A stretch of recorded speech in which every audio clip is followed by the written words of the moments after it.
ACC premiere cup का day 1 कहीं ना कहीं कल रहने वाला है और ओपनिंग इसकी होगी जहां पर 4 मैचेस लगभग हर डे में यहाँ पर खेले जाने हैं। तो आपको हम पहले ही बता दें कि डेफिनेटली 4 मैचेस के एनालिसिस तो हम आपके सामने प्रेजेंट नहीं कर सकते, तो डेली हम 2 मैचेस के एनालिसिस आपके सामने प्रेजेंट करेंगे। सुबह के मैचेस में से कोई एक मैच और शाम के मैचेस में से कोई एक मैच, दोनों के मैचेस का एनालिसिस हम आपको प्रेजेंट करेंगे। लेकिन उसके अलावा ऐसा नहीं कि बाकी 2 मैचेस को हम भूल जाएंगे, उनकी सारी अपडेट्स, स्टैट्स, रिकॉर्ड्स, गेट्स, सारी चीजें कंप्लीट अपडेट आपको कम्युनिटी के थ्रू लगातार मिलती रहेंगी। चलिए अब कल के 2 मैचेस की बात की जाए जिनके एनालिसिस करने की हमने सोची है, उन्हीं की यहाँ पर मैच प्रीव्यू की बात करेंगे। बात हम कर रहे हैं ओमान वर्सेस बहरीन और नेपाल वर्सेस मलेशिया के मैच की। एंड ओमान वर्सेस बहरीन से शुरुआत करना चाहूंगा मैं, तो सबसे पहले यह जानना चाहूंगा हेड टू हेड का मामला इनका क्या रहा है T20 है। बिल्कुल, देखिए 5 बार भिड़े हैं ओमान और बहरीन, जिसमें कि 3 बार ओमान को जीत मिली है और 2 बार बहरीन को जीत नसीब।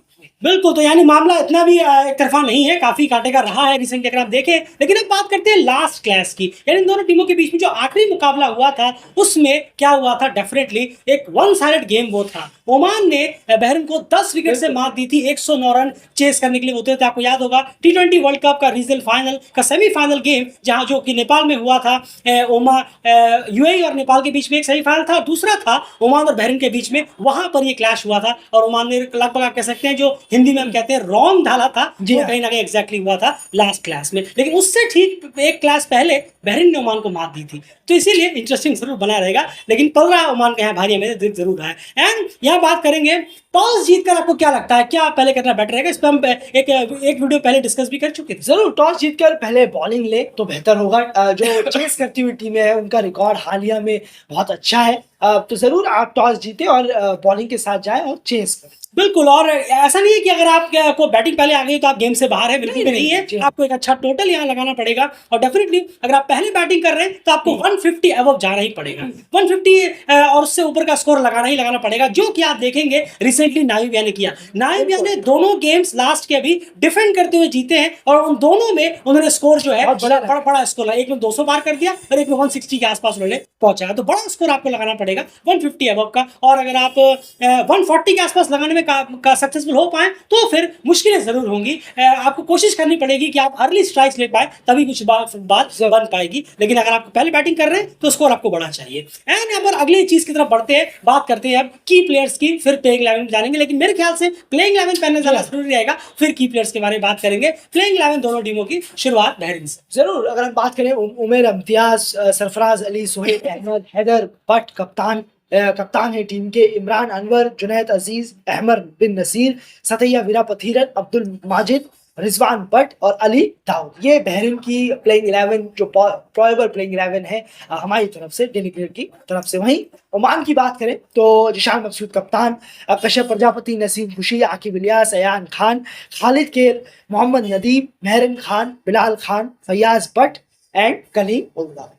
बिल्कुल, तो ये कहीं ना कहीं प्लेइंग 11 रहने वाली है दोनों टीम से अगर हम बात करें, जो कहीं ना कहीं हमें लगता है कि प्लेइंग 11 रहनी चाहिए और शायद होगी भी। अब बात करते हैं कुछ की प्लेयर्स की। यार की प्लेयर्स से यहाँ मतलब है कि जो इम्पैक्ट इनका बहुत इंपॉर्टेंट रहेगा, इनके रोल का, उन प्लेयर्स की यहाँ बात की जाए तो यार 3 पहले बहरीन से बात कर लेते हैं, फिर 3 ओमान के भी कोशिश करेंगे जानने। जरूर, सरफराज अली जो कि ऑलराउंडर है, सोहेल अहमद बल्लेबाजी में आते हैं 1 डाउन, और उसके बाद बात करें हम रिजवान बट जो कि बॉलर है, राइट आर्म मीडियम बॉलर, बहुत क्रूशियल प्लेयर है तीनों। बिल्कुल बहुत इंपॉर्टेंट है, काफी एक्सपीरियंस रखते हैं टीम में, काफी अच्छा परफॉर्मेंस ये टूर्नामेंट में चाहे क्वालिफायर्स में या अपनी टीम के लिए कर चुके। बिल्कुल, और बहुत दमदार रहेगा इन तीनों पे। आप देखिएगा जब मैच जैसे जैसे टूर्नामेंट गुजरेगा, अगर बहरीन अच्छा कर रहा होगा तो इन तीनों का जो प्रोपोर्शन है कंट्रीब्यूशन का वो बहुत हाई रहेगा। और अगर बहरीन खराब कर रहा होगा यानी ये तीनों परफॉर्मेंस में बहुत नीचे की लिस्ट पे होंगे, तभी टीम के जो परफॉर्मेंस है इतना डल नजर आ रहा होगा। ओमान के अगर यहाँ पर प्लेयर्स की बात करें तो हम ओपनर में से एक पिक करेंगे, वो है नसीम खुशी। जिस तरह से वो हार्ड हिटिंग कर रहे हैं, high strike rate batsman Oman के, अगर नसीम खुशी एक लंबी इनिंग खेलने में कामयाब होते हैं, 9-10 ओवर तक वो जाते हैं, तो एक बेहतरीन स्टार्ट मिल जाएगा ओमान को।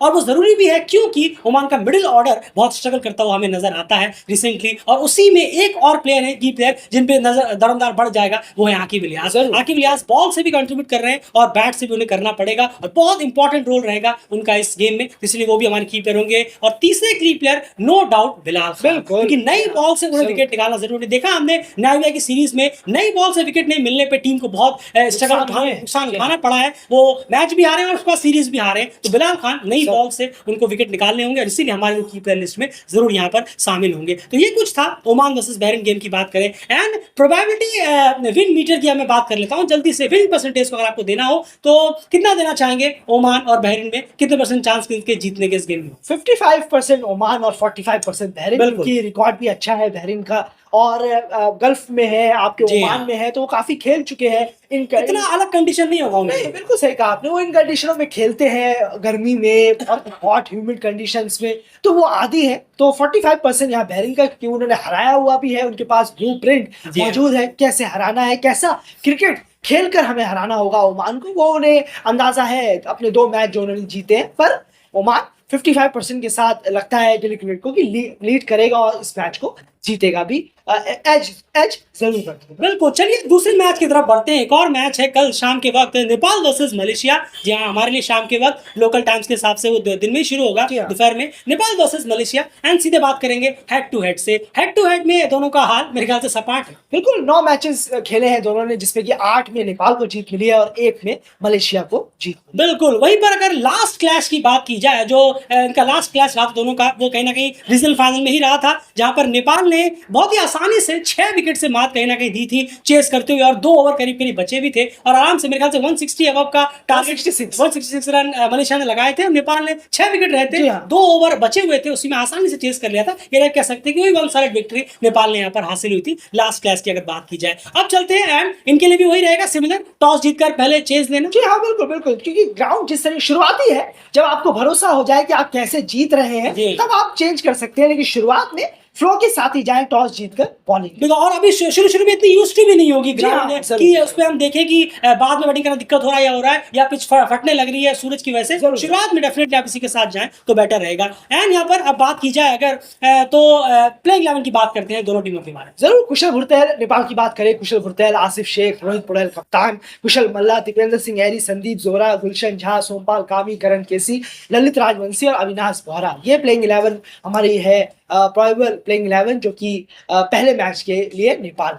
बिल्कुल, वही अगर मलेशिया की बात करें तो वीरेंद्र सिंह, सैयद अजीज, शार्विन मुनियांडी, अहमद फैज, जुबैदी, जुल्किफल, विजय उन्नी, खजर हयात, एनुल हफीज, पवनदीप सिंह, अमीर आजिम और रिजवान हैदर। तो ये कहीं ना कहीं मलेशिया की प्रोबेबल 11 जो हमें लगता है कहीं ना कहीं उतारनी चाहिए और मोस्ट प्रोबेबली हमें ये देखने को मिलेगी भी। तो प्लेइंग 11 की यहाँ पर बात जरूर होगी। एंड अब चलते हैं की प्लेयर्स की तरफ। की प्लेयर्स की कैटेगरी में आप मलेशिया के लिए कौन से वो 3 प्लेयर्स पिक करेंगे जिनका अगर वो चले तो ज्यादा इंपैक्ट करेगा बजाय बाकी प्लेयर्स? जरूर पवनदीप सिंह, माफ कीजिएगा, वीरेंद्र सिंह, जो कि बॉलिंग से भी है और बैटिंग से तो है ही, वो 4 ओवर तो वो डालेंगे ही।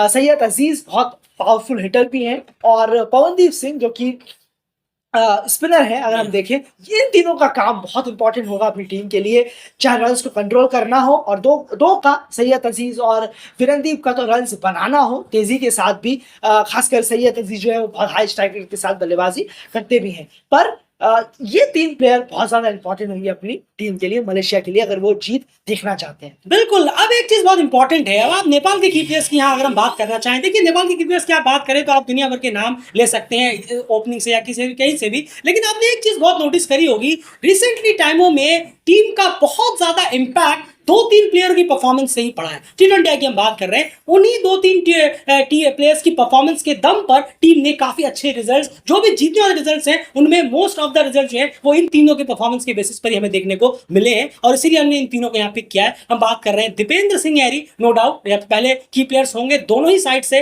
तीनों ही साइड से, बल्कि फील्डिंग से भी, उनके रनआउट्स भी करके भी गेम चेंज करते हैं। कुशल मल्ला और रोहित पौडेल, ये बहुत इंपॉर्टेंट हमें लगता है कि की और इंपैक्टफुल प्लेयर्स रहेंगे इस मैच 1 में, और आगे वाले मैच में ये चीजें देखने को मिल सकती है। फिलहाल मैच 1 में कम से कम ये चीज हम यहाँ पर एक्सपेक्ट कर रहे हैं। अब बात ये है कि डेफिनेटली ओपोनेंट्स को देखते हुए यहाँ पर चीजें बदलेंगी। एक मैच होने के बाद चीजें बदलेंगी, किस तरह से कंडीशन में आप ढले उसके बाद चीजें बदलेंगी, लेकिन पहले मैच में और ऑपोजिशन को देखते हुए डेफिनेटली कुशल मल्ला, रोहित पौडेल, इनका इंपैक्ट बहुत इंपॉर्टेंट रहता है। अगर आप लास्ट 10-15 शॉर्टर फॉर्मेट के मैच उठाकर देखेंगे नेपाल के लिए, तो इन तीनों प्लेयर्स प्लेयर्स का इंपैक्ट बहुत रहा है। रोहित जो है वो रन जरूर कर रहे हैं, आपसे पहले कहा ऐसा बिल्कुल नहीं कहा जा सकता कि रोहित रन नहीं कर रहे हैं। T20 में रन वो कर रहे हैं, लेकिन वो गलत वक्त पर एक खराब शॉट खेलकर अपना विकेट थ्रो कर जाते हैं। उस पर भी नजर आएगी कि वो कंट्रोल किस तरह से यहाँ पर करते हैं उस सिचुएशन को समझकर या फिर नहीं। और वहां पर बात है कुशल मल्ला का, वो बीच में लाकर एक बेहतरीन तेजी जो देते हैं स्कोरिंग को, वो कमाल का रहता है। हमने वो एसएमएस फ्रेंडशिप कप में भी देखा था। जरूर ब्रेक थ्रो भी दिला रहे हैं, बॉलिंग से भी ब्रेक थ्रो काफी, ये आपने सही कहा, बैटिंग से भी बहुत अच्छा कर रहे हैं, पावर हिटिंग करते हैं काफी, 10-12 बॉलों में 25-30 रन वो बना देते हैं, और ब्रेक थ्रोज भी वो लगातार दिला रहे हैं अपनी टीम के लिए। चाहे सामने वाली टीम बहुत अच्छा पार्टनरशिप कर चुकी होती है, ये आते हैं और उस पार्टनरशिप को ब्रेक करते हैं, वो बहुत अच्छा है, और इसलिए हमने इनका नाम भी यहाँ रखा। बिल्कुल, आपने एसएमएस फ्रेंडशिप का जिन्होंने भी देखा होगा, बस एक लास्ट पॉइंट में ऐड कर दूं, उन्होंने एक चीज नोटिस की होगी, दीपेंद्र सिंह ऐरी जो है वो बहुत ज्यादा ब्लॉक होल का इस्तेमाल कर रहे थे जब वो बॉलिंग करते थे, यानी आप कह सकते हैं यॉर्कर का इस्तेमाल काफी कर रहे थे, वो पैरों में बहुत टारगेट कर रहे थे, और लगभग 10 में से 9 बार उनकी पैरों में लगी भी है। कभी जब वो गेंद उस ब्लॉक होल पे कहीं ना कहीं रखते हैं, तो हम कभी कभी देखते हैं कि जो वो बॉल रखने की कोशिश करते हैं तो फुल टॉस पड़ जाती है और बॉल कहीं ना कहीं 6 के लिए चली जाती है, तो वो बैकफायर कर जाता है। लेकिन रिसेंटली एसएमएस फ्रेंडशिप कप में और पहले भी उन्होंने कई बार ये चीज की है, जो ब्लॉक होल पे गेंदें रखते हैं उससे बैट्समैन को बहुत दिक्कत होती है। और अगर यकीन मानिए, अगर वो ये चीज अगर आप कह सकते हैं कि 100 में से 80% भी इसे वो सही से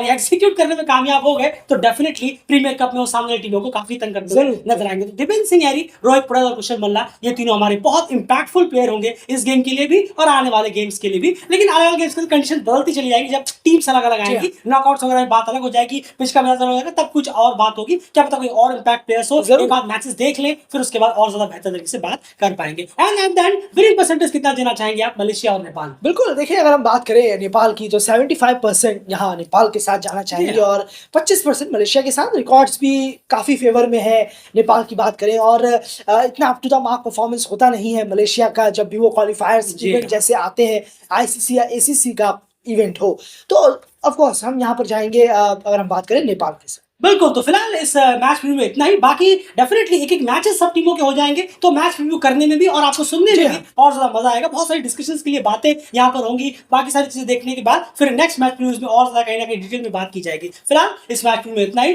पोस्ट मैच एनालिसिस से लेकर सारी अपडेट एससी प्रीमियर कप की कंप्लीट कवरेज आपको डेली चैनल पर लगातार मिलती रहेगी, तो चैनल को सब्सक्राइब जरूर रखिए।